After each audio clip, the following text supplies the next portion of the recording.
Item ಯಾವುದೇ ಇರಲಿ try ಮಾಡಿ ಆಚಿ ಚಿಕನ್ ಮಸಾಲಾ. ಜಯದೇವ ಆಸ್ಪತ್ರೆಯಿಂದ ಅವರನ್ನು ಡಿಸ್ಚಾರ್ಜ್ ಮಾಡಲಾಯಿತು. ಕೋರ್ಟ್ಗೆ ಹಾಜರುಪಡಿಸಲಾಯಿತು.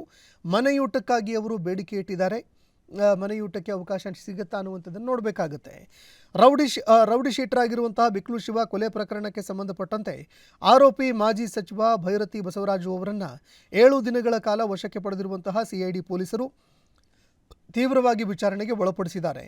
ಹೃದಯ ಸಂಬಂಧಿ ಸಮಸ್ಯೆ ಹಿನ್ನೆಲೆಯಲ್ಲಿ ಜನಪ್ರತಿನಿಧಿಗಳ ವಿಶೇಷ ನ್ಯಾಯಾಲಯದ ಸೂಚನೆ ಮೇರೆಗೆ ಕಳೆದ 2 ದಿನಗಳಿಂದ ಜಯದೇವ ಆಸ್ಪತ್ರೆಯಲ್ಲಿ ಚಿಕಿತ್ಸೆ ಪಡಿತಾ ಇದ್ದ ಭೈರತಿ ಬಸವರಾಜು ಅವರ ಆರೋಗ್ಯದಲ್ಲಿ ಚೇತರಿಕೆ ಕಂಡುಬಂದಿದೆ. ಈ ಹಿನ್ನೆಲೆಯಲ್ಲಿ ಭಾನುವಾರ ಅವರನ್ನು ಆಸ್ಪತ್ರೆಯಿಂದ ಡಿಸ್ಚಾರ್ಜ್ ಮಾಡಲಾಯಿತು.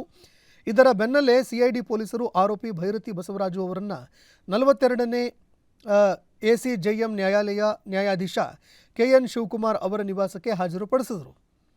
ಹೆಚ್ಚಿನ ವಿಚಾರಣೆಗೆ ಸಂಬಂಧಪಟ್ಟಂತೆ 9 ದಿನಗಳ ಕಾಲ ವಶಕ್ಕೆ ನೀಡಬೇಕು ಅಂತ ಮನವಿ ಕೂಡ ಮಾಡಿಕೊಂಡಿದ್ರು. ವಿಚಾರಣೆ ಮಾಡಿದಂತಹ ನ್ಯಾಯಾಧೀಶರು ಫೆಬ್ರವರಿ 21ರವರೆಗೆ ಅಂದರೆ 7 ದಿನಗಳವರೆಗೆ ಕಸ್ಟಡಿಗೆ ನೀಡಿ ಆದೇಶ ಹೊರಡಿಸಿದ್ದಾರೆ. ಇನ್ನು ಮನೆಯೂಟಕ್ಕೆ ಅರ್ಜಿ ಸಲ್ಲಿಕೆ ಮಾಡಿದ್ದಾರೆ. ಅದರ ವಿಚಾರಣೆ ಇವತ್ತು ನಡೆಯುತ್ತೆ. ಇದೇ ವೇಳೆ ಆರೋಪಿ ಪರ ವಕೀಲರು ವಿಚಾರಣೆ ವೇಳೆ ತಮ್ಮ ಕಕ್ಷಿದಾರರಿಗೆ ಮನೆಯೂಟಕ್ಕೆ ಅವಕಾಶ ಕಲ್ಪಿಸಿಕೊಡಬೇಕು ಅಂತ ಮನವಿ ಮಾಡಿಕೊಂಡ್ರು.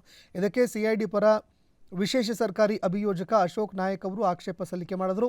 ಇದೇ ವೇಳೆ ಮನೆಯೂಟ ವಿಚಾರಕ್ಕೆ ಸಂಬಂಧಪಟ್ಟಂತೆ ಪ್ರತ್ಯೇಕ ಅರ್ಜಿ ಸಲ್ಲಿಕೆ ಮಾಡಬೇಕು ನೀವು ಅಂತ ನ್ಯಾಯಾಧೀಶರು ಸೂಚನೆ ಕೊಟ್ಟರು. ಇದಕ್ಕೆ ವೈದ್ಯರು ಕೊಟ್ಟಿರುವಂತಹ ಚಾರ್ಜ್ ಶೀಟ್ ಪ್ರಕಾರ ಊಟ ನೀಡಬೇಕು ಅಂತ ನ್ಯಾಯಾಧೀಶರು ಸೂಚನೆ ಕೂಡ ಕೊಟ್ಟಿದ್ದಾರೆ. ಇನ್ನು ಭೈರತಿ ಬಸವರಾಜು ಅವರ ಆರೋಗ್ಯ ಸ್ಥಿರವಾಗಿದೆ ಅಂತ ಈಗಾಗಲೇ ವರದಿ ಕೂಡ ಬಂದಿದೆ. ಅವರು ಆಸ್ಪತ್ರೆಯಿಂದ ಡಿಸ್ಚಾರ್ಜ್ ಆಗಿದ್ದಾರೆ. ಸುಪ್ರೀಂ ಕೋರ್ಟ್ನಲ್ಲಿ ನಿರೀಕ್ಷಣಾ ಜಾಮೀನು ಅರ್ಜಿ ವಜಾ ಆದ ಬೆನ್ನಲ್ಲೇ ಫೆಬ್ರವರಿ 12ರಂದು ಸಿಐಡಿ ಪೊಲೀಸರು ಕೆಂಪೇಗೌಡ ಅಂತಾರಾಷ್ಟ್ರೀಯ ವಿಮಾನ ನಿಲ್ದಾಣದಲ್ಲಿ ಭೈರತಿ ಬಸವರಾಜು ಅವರನ್ನು ಅರೆಸ್ಟ್ ಮಾಡಿದರು.